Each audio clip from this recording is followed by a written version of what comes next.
आईने हिंदी के एक नए एपिसोड में आपका स्वागत है और इस वीडियो में हम पहले बात करने वाले हैं तेजस मार्क टू प्रोग्राम को लेकर आई एक बड़ी रिपोर्ट के बारे में। हम सब जानते हैं कि तेजस मार्क टू प्रोग्राम भारतीय वायुसेना के लिए कितना इंपॉर्टेंट है और भारतीय वायुसेना इसको लेकर किस प्रकार की तैयारियां कर रही है। लेकिन इसी बीच मीडिया संस्थान IDRW की एक रिपोर्ट सामने आई है जहां पर तेजस मार्क टू प्रोग्राम को लेकर HAL की नई प्रोडक्शन स्ट्रेटजीज के बारे में पता चला है। हम सब जानते हैं कि Tejas mark two programme slightly delay हुआ है और ये डिले बहुत ज़्यादा तो नहीं है क्योंकि इसमें कुछ मॉडिफिकेशन और डिज़ाइन चेंजेस शायद किए गए थे जिसके चलते ये डिले फेस करनी पड़ी है। लेकिन अब यहाँ पर हिंदुस्तान एरोनॉटिक्स लिमिटेड इस समय एक ऐसे टाइमलाइन को लेकर आगे बढ़ रही है जो कि काफ़ी एग्रेसिव है और उनका प्लान तो ये भी है कि इससे पहले कि एयरक्राफ्ट सभी सर्टिफिकेशंस को अचीव करे तब भी उससे पहले जो लिमिटेड स्केल प्रोडक्शन है इन एयरक्राफ्ट का वो शुरू कर दिया जाए। यहाँ पर ये माना जा रहा है कि कुछ एयरक्राफ्ट जो है ये तैयार करके भारतीय वायुसेना को दिए जाए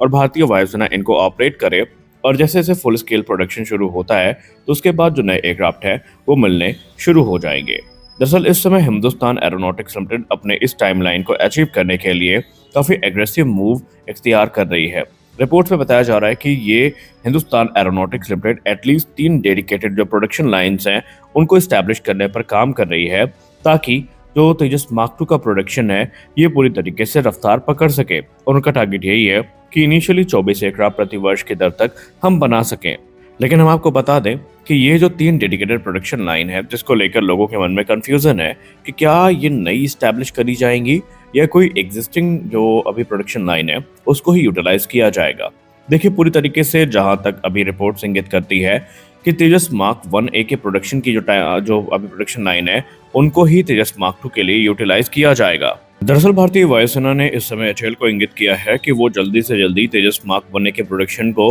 फुल स्केल पर लाए ताकि भारतीय वायुसेना की जो रिक्वायरमेंट है उनको पूरा किया जा सके। और इनिशियली अगर आप देखें तो तेजस मार्क 1A की जो प्रोडक्शन कैपेसिटी है वो 24 एयरक्राफ्ट प्रति वर्ष की दर तक पहुंच चुकी है। बेंगलुरु की 2 प्रोडक्शन लाइन से तकरीबन 16 एयरक्राफ्ट और उसके बाद जो 8 अतिरिक्त एयरक्राफ्ट हैं ये हमें जो अभी हमारी नासिक फैसिलिटी है वहां से देखने को मिलेगी। और इंडियन एयरफोर्स ने सेम कमिटमेंट किया है तेजस मार्क 2 को लेकर जहां पर अराउंड पहले फेज में 120 फाइटर जेट और आगे चल के टोटल 200 से ज्यादा एयरक्राफ्ट जो हैं ये भारतीय वायुसेना में ऑपरेट किए जाएंगे। तेजस मार्क 2 एक 17.5 टन वजनी 4.5 जनरेशन का मल्टी रोल फाइटर एयरक्राफ्ट होने वाला है जो कि जनरल इलेक्ट्रिक F414 इंजन से पावर्ड होगा और इसमें हमें एडवांस उत्तम एसा रडार जो कि गैलियम नाइट्राइड बेस्ड टेक्नोलॉजी पर आधारित है वो देखने को मिलेगा और ये एक नया एवोल्यूशन लेकर आएगा भारत के इंडिजिनस फाइटर जेट प्रोडक्शन में। और उसकी पहली उड़ान को जैसा कि पहले हमने कहा था कि अब प्रोडक्शन जो टाइमलाइन है उसको शॉर्ट करने के लिए जो रोल आउट है वो जल्दी से जल्दी किए जाने का प्रयास किया जा रहा है। तो अर्ली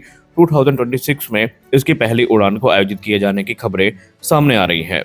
हालांकि ये खबरें कितने हद तक सच हैं ये तो हमें आने वाले भविष्य में पता चलेगा क्योंकि इसके पहले भी जो खबरें हैं टाइमलाइन को लेकर वो आती रही थी लेकिन उसमें हमें कोई खास डेवलपमेंट देखने को नहीं मिला और डिले की खबरें ही सामने आई। लेकिन भारतीय वायुसेना इस बार खुद इस प्रोग्राम को मॉनिटर कर रही है और प्रोग्राम को कैसे फास्ट ट्रैक किया जा सकता है इसको लेकर कई सिलसिलेवार मीटिंग्स भी हो चुकी हैं और इसीलिए तेजस मार्क 2 को लेकर ये जो नई अप्रोच है ये हिंदुस्तान एरोनॉटिक्स लिमिटेड की तरफ से सामने रखी गई है। और क्योंकि नासिक जो कि 3rd प्रोडक्शन लाइन है अब ये भी अक्टूबर 2025 में इनॉग्रेट की जा चुकी है तो ये भी आने वाले भविष्य में तेजस मार्क 2 प्रोडक्शन में अपनी जो भूमिका है उसको सुनिश्चित करेगी और भारतीय वायुसेना जो कि घटते स्वर्ण की क्षमता से परेशान है उनकी समस्या का निवारण करने में इस प्रोडक्शन लाइन की जिम्मेदारी भी काफी अहम होने वाली है। हमारी अगली बड़ी अपडेट आ रही है भारतीय नौसेना को लेकर के। अभी तक बहुत सारी रिपोर्ट्स हमें सिलसिलेवार तरीके से भारतीय वायुसेना को लेकर देखने को मिली जहां पर भारतीय वायुसेना के फ्यूचर प्रोक्योरमेंट से लेकर करंट जो प्लान्स हैं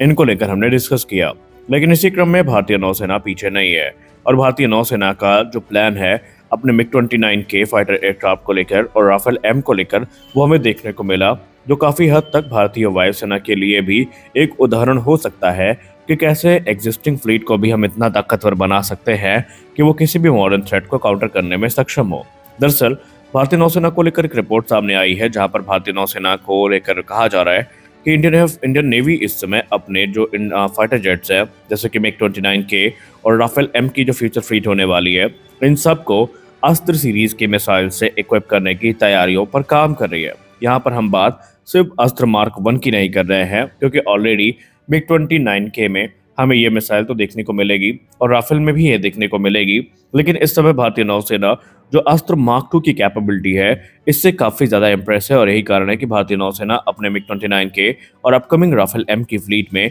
इस मिसाइल के इंटीग्रेशन को लेकर काम कर रही है। रिपोर्ट्स में बताया जा रहा है कि यह डेवलपमेंट ऐसे समय पर आया है जब ऑलरेडी जो भारतीय वायुसेना के फ्रंटलाइन फाइटर्स हैं, उनमें अस्त्र मार्क 2 के इंटीग्रेशन को लेकर काम शुरू कर दिया गया है। दरअसल भारतीय नौसेना का ये मानना है कि ये जो मिसाइल है ये उनकी सारी रिक्वायरमेंट को पूरा करने में सक्षम है, क्योंकि अब इसकी रेंज को 200 किलोमीटर से ज़्यादा की क्लेम किया गया है। तो ऐसे में भारतीय नौसेना के लिए ये मिसाइल गेम चेंजर साबित हो सकती है। और आपको याद दिला दें, इसी वर्ष की शुरुआत में यानी एरो इंडिया 2025 में हमें एक मिग-29 के स्टैटिक डिस्प्ले में देखने को मिला था, जो कि एक एडवांस मिसाइल से इक्विप था और ये प्रदर्शित करता है कि भारतीय नौसेना किस प्रकार से अपनी जो एविएशन कैपेबिलिटी है उसको इन्हांस करने पर काम कर रही है। अस्त्र मार्क 2 की बात करें तो इसे defence research and development organisation यानी डीआरडीओ की तरफ से विकसित किया जाता है और ये इंडिया की मिसाइल टेक्नोलॉजी में एक सिग्निफिकेंट लीप के तौर पर देखी जाती है। ये बेसिकली 160 किलोमीटर से ज़्यादा की रेंज को होस्ट करती है। हालांकि हाल ही में